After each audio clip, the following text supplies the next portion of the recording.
الرحیم بلغ العلا بکمالہ کشف الدجا بجمالہ حسنت جمیع خصالہ۔ خالق کائنات عز و جل کا بے پناہ احسان ہے کہ اس نے ہم سب کو ایک بار پھر سے دین سیکھنے کا موقع عطا فرمایا۔ اللہ تعالی ہم سبھی کا آنا جانا مل بیٹھنا اپنی بلند اور پاک بارگاہ میں قبول و منظور فرمائے۔ آج جس دین پر ہم عمل کرتے ہیں وہ دین جتنی مشقتوں، اذیتوں اور تکالیف کو برداشت کرنے کے بعد ہم تک پہنچا ہے، جس انسان کو اس چیز کا احساس ہو جاتا ہے پھر وہ اپنی زندگی اس دین کے مطابق گزارنا شروع کر دیتا ہے۔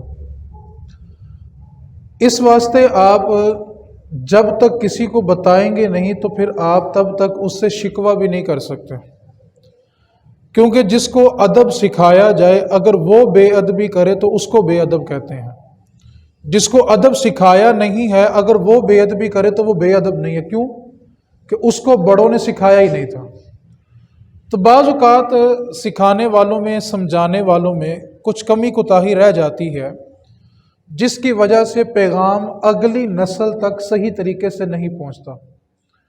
اور جس دور سے ہم گزر رہے ہیں یہ میڈیا کا زمانہ ہے، سوشل میڈیا ہو گیا، الیکٹریکل میڈیا ہو گیا، پرنٹ میڈیا ہو گیا، یہ میڈیا کا زمانہ ہے۔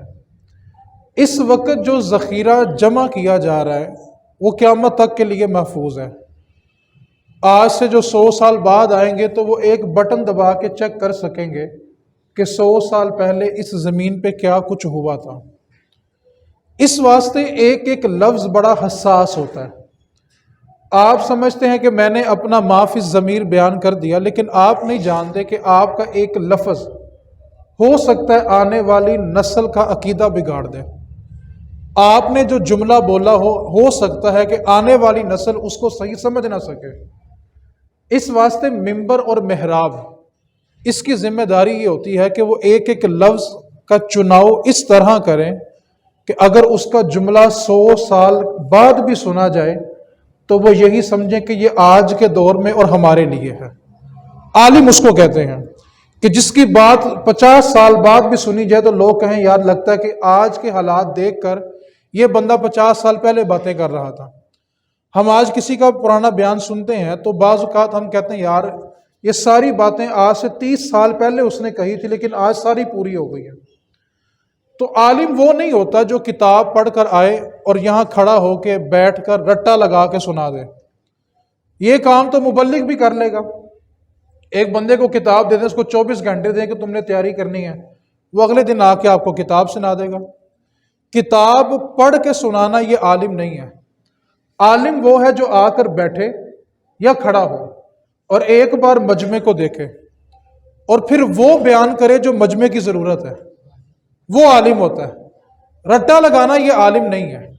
عالم وہ ہے جو بیٹھنے والا جب ہر بندہ اٹھ کے جائے تو وہ یہ کہہ کے مجبور ہو جائے کہ یار آج جتنی بھی باتیں ہوئی ہیں نا میرے لیے ہی ہوئی ہیں، اس کو علم کہتے ہیں۔ علم وہ ہوتا ہے جس سے دوسرے نفع اٹھائیں، اور دنیا کا ناکام ترین بندہ وہ ہوتا ہے جو خود تو کامیاب ہو جائے لیکن اس سے وابستہ لوگ اس سے نفع نہ اٹھا سکے۔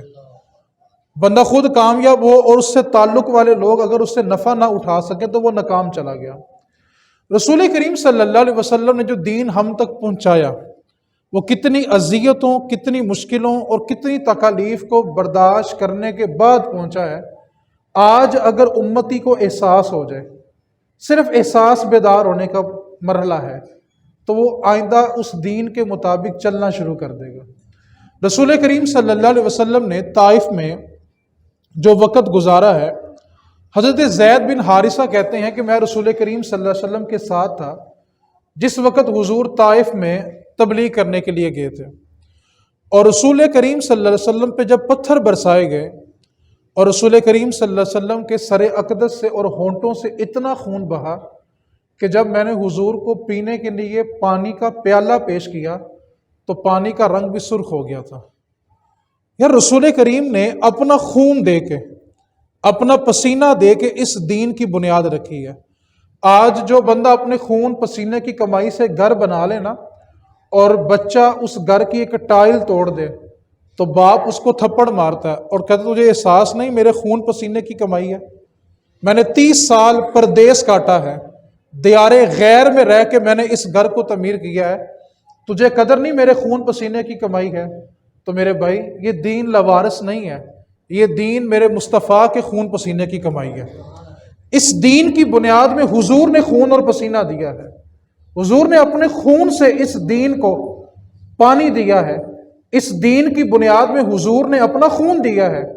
طائف میں جس وقت رسول کریم صلی اللہ علیہ وسلم کو تشدد کا نشانہ بنایا گیا تو رسول کریم صلی اللہ علیہ وسلم جس وقت چلتے تھے نا تو حضور کے نالین مبارک خون سے بھر جاتے تھے، اور اس قدر حضور پہ تشدد کیا گیا، اس کے باوجود حضور نے دین کی تبلیغ نہیں چھوڑی، وہ دین نسلوں تک پہنچایا۔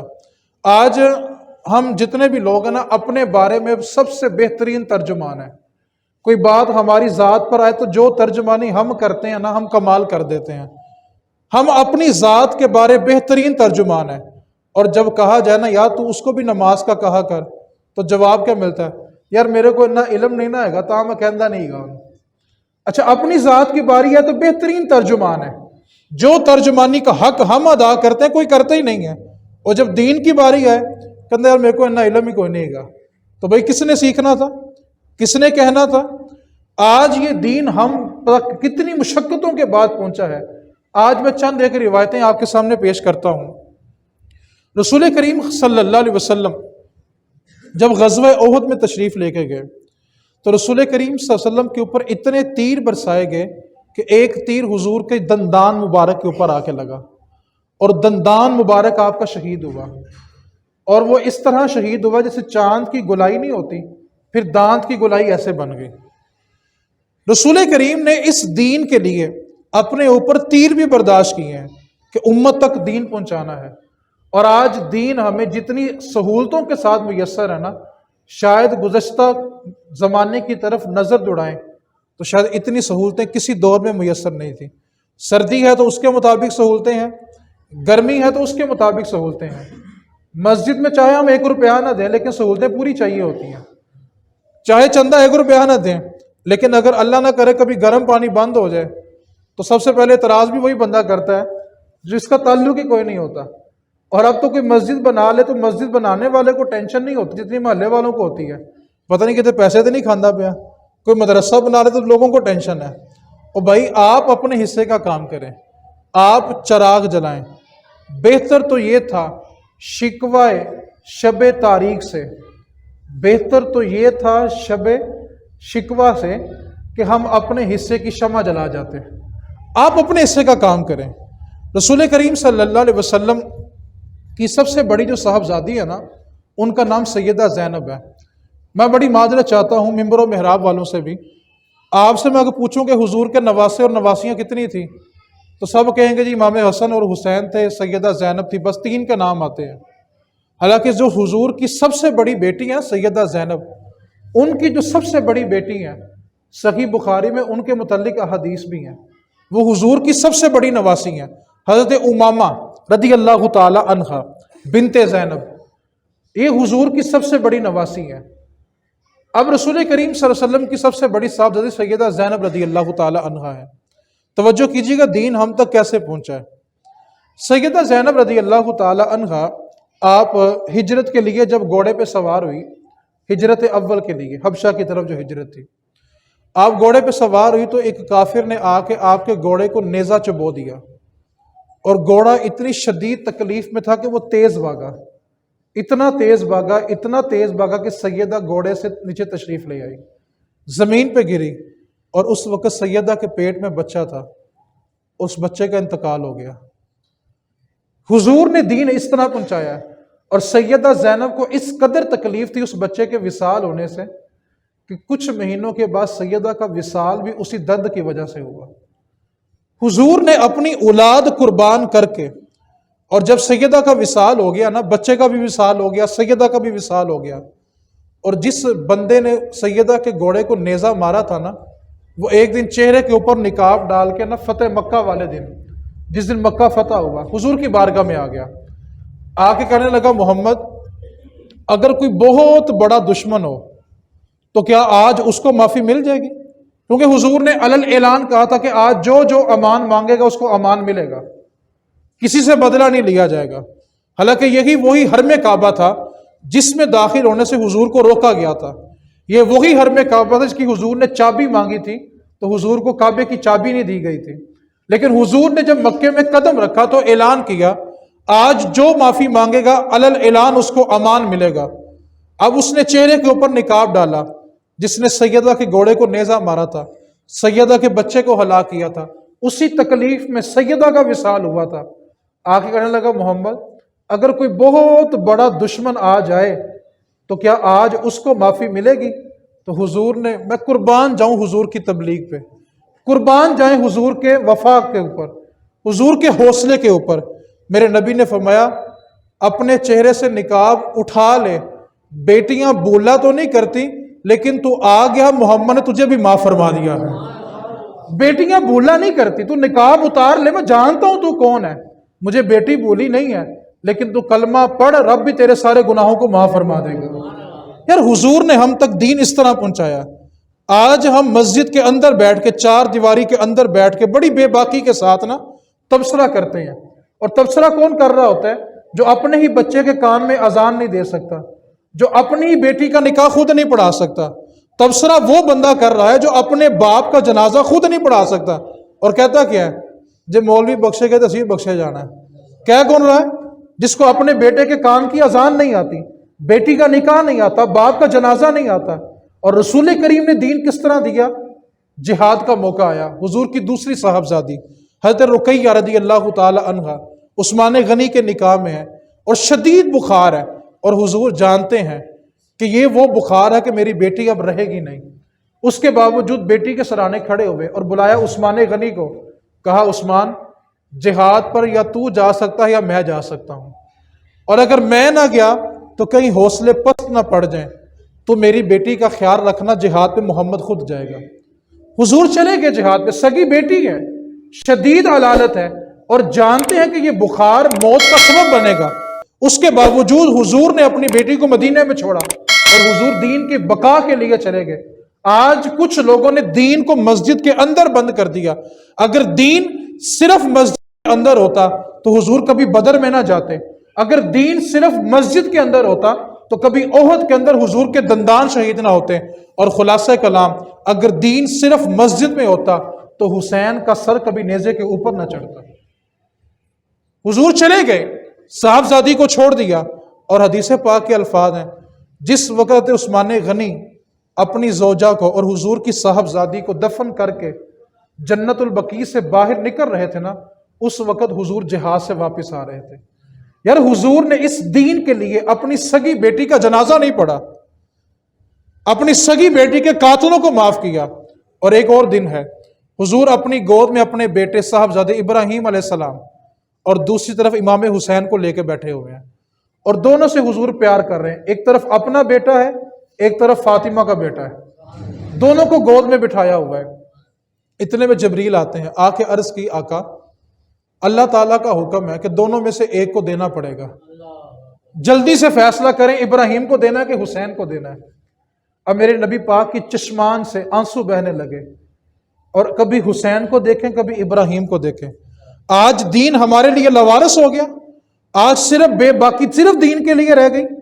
حضور نے اپنا خون دیا، اپنا پسینہ دیا اس دین کی بنیاد کے اندر۔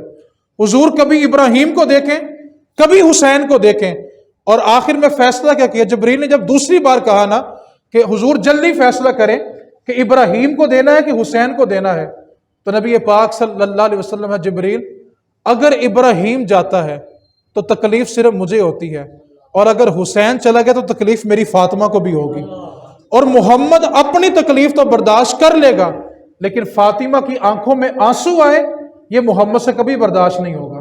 حضور نے اپنا لخت جگر، اپنا بیٹا، آج بیٹے کی خاطر ہم سارے خاندان سے ٹکر لے لیتے ہیں، ہم کہتے ہیں میرا خون ہے، کچھ بھی ہو لیکن میرا خون ہے۔ یار حضور نے تو اس دین کے لیے اپنا سگا بیٹا بھی قربان کیا، سگی بیٹیاں بھی قربان کی ہیں، اور اس کے بعد جا کے اس دین کی بنیاد رکھی ہے۔ اور میرے نبی پاک حسین کو جب بھی دیکھا کرتے تھے نا ایک جملہ کہا کرتے حسین تو وہ حسین ہے جس کے اوپر محمد نے اپنے بیٹے کو بھی قربان کیا ہوا ہے۔ یار حضور نے اس دین کے لیے بڑی تکلیفیں اٹھائی ہیں، بڑی تکلیفیں۔ ایک خبیث تھا ابن معیط، ایک دن اس نے سارے مکے کے جو کافر تھے ان کو جمع کیا، کہنے لگا میں ابھی مکے سے باہر دیکھ کے آیا ہوں، ایک یہودی نے اپنی اونٹنی ذبح کی ہے اور اس نے اونٹنی کی جو اوجڑی ہے وہ نکال کے شہر کے باہر کوڑے کے اوپر پھینکی ہوئی ہے۔ تو کیوں نہ آج ایسے کرتے ہیں کہ جب یہ محمد صلی اللہ علیہ وسلم اپنے رب کے حضور کھڑا ہوگا اور یہ نماز میں سجدہ بھی کرتا ہے تو تم ایسا کرو کہ وہ اوجڑی اٹھا کے لاتے ہیں اور جب حضور سجدے میں جائیں گے تو لا کے حضور کے کندھوں پہ ڈال دیں گے۔ وہ گیا، اس نے اوجڑی کو اٹھایا اور انتظار میں تھے کہ حضور سجدے میں جائیں تو ہم کندھوں پہ رکھیں۔ جب رسول کریم صلی اللہ علیہ وسلم نے رب کے حضور سجدہ کیا، انہوں نے گندی اوجڑی 7 بندوں کی مدد سے، ایک روایت میں 3 بندے بھی، اتنی وزنی اوجڑی تھی، اٹھا کے تو حضور کے کندھوں کے اوپر مہر نبوت کے اوپر پھینک دی۔ اور حضور اتنی تکلیف میں تھے کہ حضور سے سجدے سے اٹھا نہیں جا رہا تھا۔ اتنے میں سیدہ زہرا پاک 7 سال کی عمر ہے، اپنے گھر سے آتی ہیں اور اپنے ننھے ہاتھوں سے بابا کا کمر اور پاپا کی پشت صاف کرنے کی کوشش کرتی ہیں، اور جب نبی پاک صلی اللہ علیہ وسلم سے اوجڑی نیچے ہٹائی تو سیدہ حضور کو کنویں پہ لے کے گئی اور حضور کی کمر مبارک کو، پشت مبارک کو دھویا، اور سیدہ نے پھر ہاتھ اٹھائے، اللہ جس نے میرے بابا کو اذیت دی ہے ایک ایک کو ذلیل کر کے مارنا۔ اور سیدہ کے الفاظ ہیں، یہ وہ پہلا دن تھا جس دن فاطمہ نے اپنے گھر سے باہر قدم رکھا تھا۔ یار حضور نے دین کے لیے کیا نہیں کیا؟ آج ذرا سی بات ہوتی ہے تو سارے کا سارا جو اٹیک ہوتا ہے وہ دین کے اوپر ہوتا ہے، اور رسول کریم صلی اللہ علیہ وسلم نے کتنی اذیتیں اس کلمے کی خاطر کی، اس دین کی خاطر اٹھائی ہیں۔ طارق بن عبداللہ مجازی ایک بندہ صحابی گزرے ہیں، وہ کہتے ہیں کہ میں دیکھ رہا تھا، میں ایک بازار تھا ذوالمجاز، اس میں کچھ سودا خریدنے کے لیے گیا ہوا تھا، تو میں نے دیکھا کہ حضور اس بازار سے گزر رہے ہیں اور بلند آواز سے لوگوں کو کہہ رہے ہیں کہ ایک خدا کو مانو میں اس کا رسول ہوں، ایک خدا کو مانو میں اس کا رسول ہوں۔ اور آپ کہتے ہیں کہ میں دیکھ رہا تھا کہ پیچھے پیچھے ابو لہب حضور کی پنڈلیوں کے اوپر نکیلے پتھر مار رہا تھا، حضور کی ایڑیوں کے اوپر پتھر مار رہا تھا، اور حضور کے نالین خون سے بھرے ہوئے تھے، اور ساتھ ساتھ ابو جہل مٹی اٹھا کے حضور کے چہرے پہ پھینکتا تھا، حضور کی داڑھی مبارک کے اندر ابو جہل مٹی بھر رہا تھا۔ یار میرے بھائی، یہ وہ دن ہے کہ حضور نے آج ہم تک دین پہنچانے کے لیے اتنی مشقتیں برداشت کی ہیں، اور آج ذرا سی بات ہوتی ہے تو آج ہماری صورتحال بھلا کہ جب حالات تنگ ہوتے ہیں اور بندہ اپنا کھاتا لے کے بیٹھتا ہے کہ مہینہ میرا کہاں کہاں جاتا ہے، تو سب سے پہلے وہ ذریعہ بند کرتا ہے جو مسجد کو یا مدرسے کو جا رہا ہوتا ہے، کہتا ہے بھائی خرچے بڑے ہو گئے، قرضہ بڑا چڑھ گیا، کاروبار ٹھپ ہو گیا، تو سب سے پہلے وہ رستہ بند کرتا ہے جہاں سے آ رہا تھا وہیں سے دینا بند کرتا ہے۔ باقی سارا نظام ویسے چل رہا ہوتا ہے، بند کس کو کرتا ہے؟ مسجد اور مدرسے کو۔ توجہ تو فرمائیں، جو رب دینے والا ہے وہی رب لینے والا ہے۔ ایک بات کو یاد رکھو، بندہ کہے نا میں زکوٰۃ نہیں دیتا، میں قربانی نہیں کرتا، اس کی وجہ بھلا کیا ہوتی ہے؟ اللہ کو اس کا مال پسند ہی نہیں ہے۔ اللہ توفیق دے گا تو بندہ دے گا۔ حضور نے اس دین کے لیے کیا کچھ نہیں کیا۔ اصل مسئلہ بھلا کہ ہم جہاں بیٹھتے ہیں ایک تبصرہ کرتے ہیں، دیکھو جی فلاں تنظیم کیا کر رہی ہے، فلاں بندہ کیا کر رہا ہے، فلاں عالم کیا کر رہا ہے۔ بھائی اس نے کچھ نہیں کیا تو کچھ آپ ہی کر لو یار۔ آپ تبصرہ جو کر رہے ہیں تو آپ مہربانی کریں خود کام کریں۔ اللہ تعالیٰ نے حکم دیا کہ آپ کا کام صرف تبلیغ کرنا ہے۔ آپ تھوڑی توجہ کریں، نوح علیہ السلام نے 950 سال تبلیغ کی ہے، اور 100 بندے نے بھی کلمہ نہیں پڑھا نوح علیہ السلام کی قوم میں سے۔ 950 سال تبلیغ کرنے کے باوجود 100 بندہ بھی ان کے ہاتھ پہ کلمہ پڑھنے والا نہیں ہوا، تو کیا نوح علیہ السلام کامیاب نہیں ہوئے؟ وہ تو اللہ کے پاکیزہ نبی ہیں، وہ تو کامیاب ہو گئے۔ کیوں؟ کہ آپ کی ذمہ داری صرف تبلیغ کرنا تھا، اس کے دل میں ایمان ڈالنا یا نہ ڈالنا یہ تو رب کا کام ہے۔ آپ کا کام صرف تبلیغ کرنا ہے، اگلا مانے یا نہ مانے یہ اللہ نے اس سے منوانا ہے۔ آپ کا کام صرف پیغام دینا ہے۔ ضروری نہیں کہ ہر بندہ منزل تک بھی پہنچے، لیکن سڑک پہ ہر کسی کو آنا چاہیے۔ آپ گھر بیٹھے رہیں، غافل رہیں، اگر اس بات کو تھوڑا آسان کر کے سمجھنا ہے تو وہ یہ ہے مالی دا کم پانی دینا، مالی دا کم پانی دینا، او پر مشکاں دیوے، مالی دا کم پانی دینا او پر مشکاں دیوے، اگوں خالق دا کم پھل پھل لانا او لاوے یا نہ لاوے۔ وہ تو اللہ کا کام ہے، وہ لگائے یا نہ لگائے، آپ اپنے حصے کا کام کریں۔ اور حصے کا کام بھلا کیا ہوتا ہے؟ ایک نا جڑی بوٹی ہے جو پہاڑوں پہ پائی جاتی ہے، حکیم آپ کو اس بارے میں کچھ اچھا تفصیل سے بتا سکتے ہیں۔ مولانا رومی نے نا اس کو مثنوی کے اندر لکھا ہے۔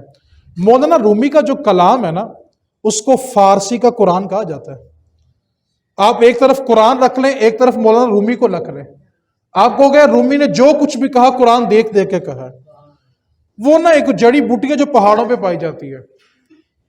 ایک علاقے کے اندر نا ایک مرض پھیل گیا تو طبیبوں نے کہا کہ وہ جو جڑی بوٹی پہاڑوں کے اوپر پائی جاتی ہے نا، وہ جڑی بوٹی اس دوائی میں ڈالی جائے گی تو شفا جو ہے بڑی آسانی سے ہو جائے گی۔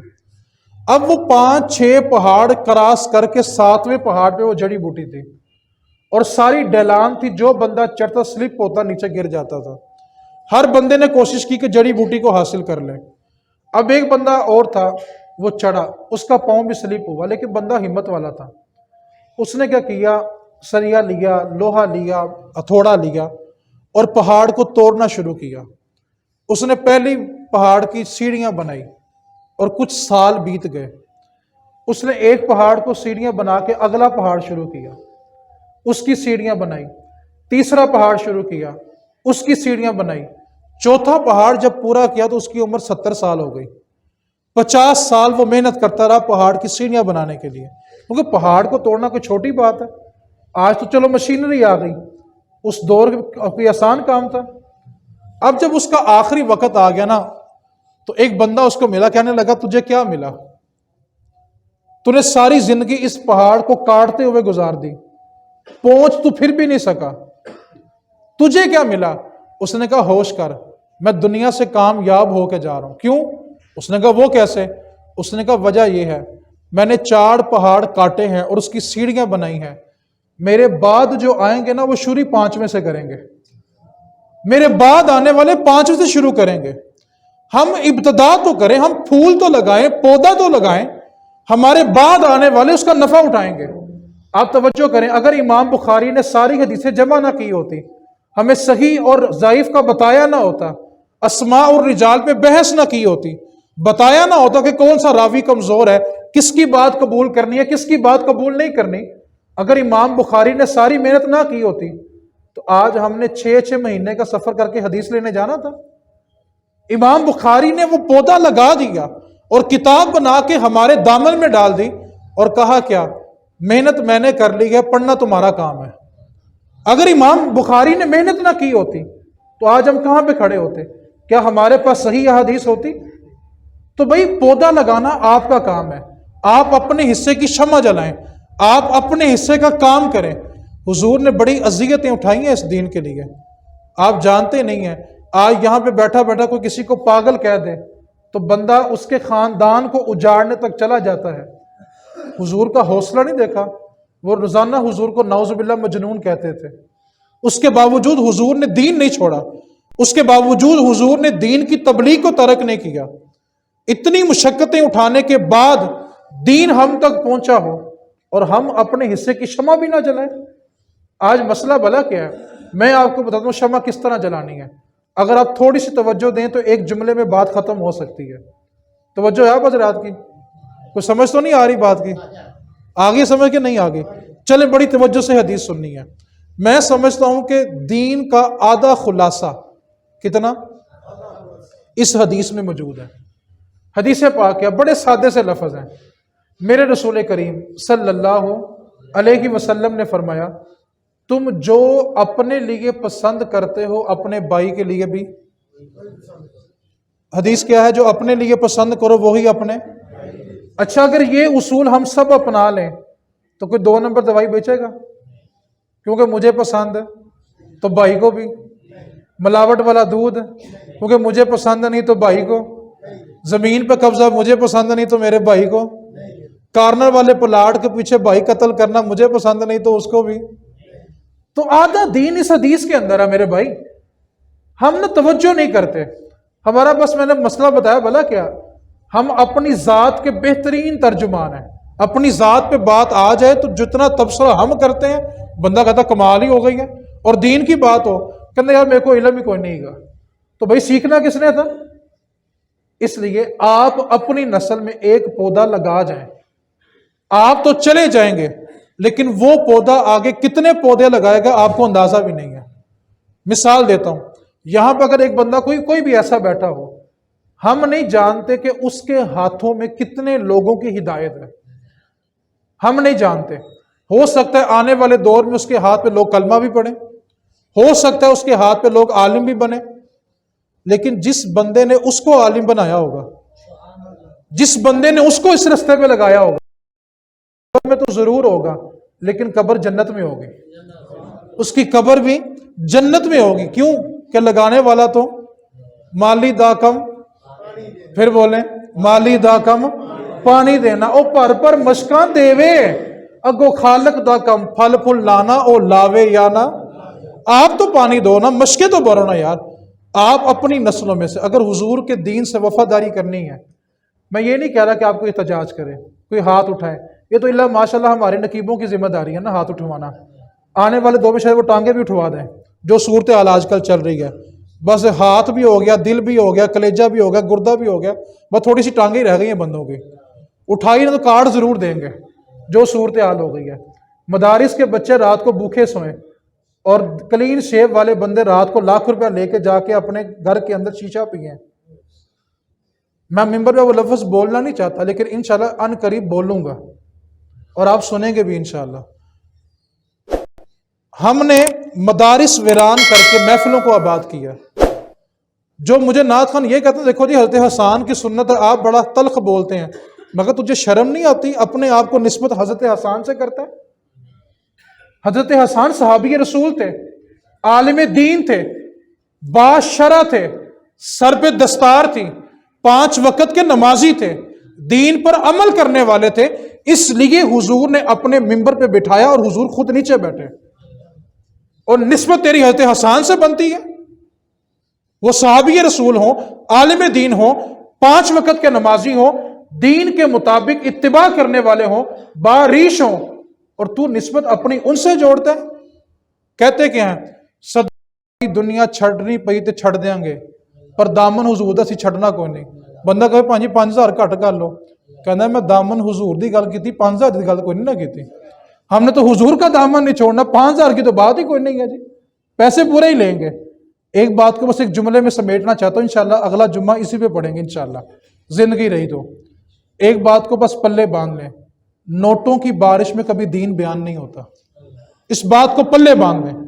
جس بندے نے گھر سے چلتے وقت کہہ دیا تھا نا میں اتنے لوں گا، وہ ساری رات بھی تبلیغ کرے، اس کی بات میں کبھی اثر پیدا نہیں ہوگا. اور ایک بات، اگر آپ میری باتیں اتنی برداشت کر ہی لیتے ہیں تو ایک اور نہ کر لیں، پھر آج ایک کر لیں. مولویوں کو چوڑ کرنے والے آپ لوگ ہیں. کیا کہا میں نے؟ بولو یار میری کمپنی خیر بعد میں جانا تے ہو جانا، تسی تو بولو نا بھگتنا تو میں ہی ہے نا یار، سٹیج سے تو انہوں میں ہی بہنا، تسی تھوڑا بہنا یار. بولو مولویوں کو چوڑ کرنے والے کون ہیں؟ ایک بات آپ سب سمجھدار ہیں، جو چیز مہنگی ہو جائے یا 2 نمبر آنا شروع ہو جائے، اگر عوام اس کو 1 ہفتے کے لیے خریدنا چھوڑ دے تو کیا ہوتا ہے؟ پھر بولو، مطلب سیانے سارے ہی ہو ان کے چڈو بنے ہوئے ہو. بھائی چور کرنے والے آپ 1 سال نہ بلاؤ ان کو، یہ ترلے کریں گے 500 محفل کدوں کرانی ہے، اے کہ میں پٹرول بھی اپنے ہی لا کے آواں گا. آپ نے تماشا بنا دیا یار، مولویوں کو چوڑ کیا آپ لوگوں نے. میں آپ کو دعوے سے ایک بات کہہ رہا ہوں، آپ صرف 1 سال ان کا بائیکاٹ کر دیں. جملہ بولوں، یہ اپنے مہینے کی کمیٹیاں دینے سے مجبور ہو جائیں گے. آپ کو اندازہ ہی نہیں ہو کیا رہا ہے. محفلوں کے پیسوں سے، محفلوں کے سٹیج ڈرامے اگلی سیٹوں پہ بیٹھ کے دیکھے جاتے ہیں. میں نے کوئی اندھیرے میں بات نہیں کی، میں کوئی ظلمت میں نہیں ہوں، اپنے حواس پہ قائم یہاں بیٹھا ہوں. آپ کو اندازہ بھی نہیں ہے. آپ کے محلے میں مدرسے کے بچے، غریب بچے، یتیم بچے بھوکے سوتے ہوں اور آپ ان کے اوپر 50,000 روپے لوٹا دیں. دیندار کو دینا منع نہیں ہے، تماشا کرنا منع ہے. آپ اس کے سامنے 100 کی کاپیاں پھینک رہے ہو، اسی مجمع کے اندر ایک وہ غریب بیٹھا ہو جس کے گھر میں اس کی بیٹیاں بھوکھی ہوں، اس کے پاس آٹے کے پیسے نہ ہوں، بتائیں وہ دین کا کیا تاثر لے کے جائے گا؟ انشاءاللہ زندگی نے وفا کی تو اس پہ کلام کریں گے۔ اللہ تعالیٰ عمل کی توفیق عطا فرمائے۔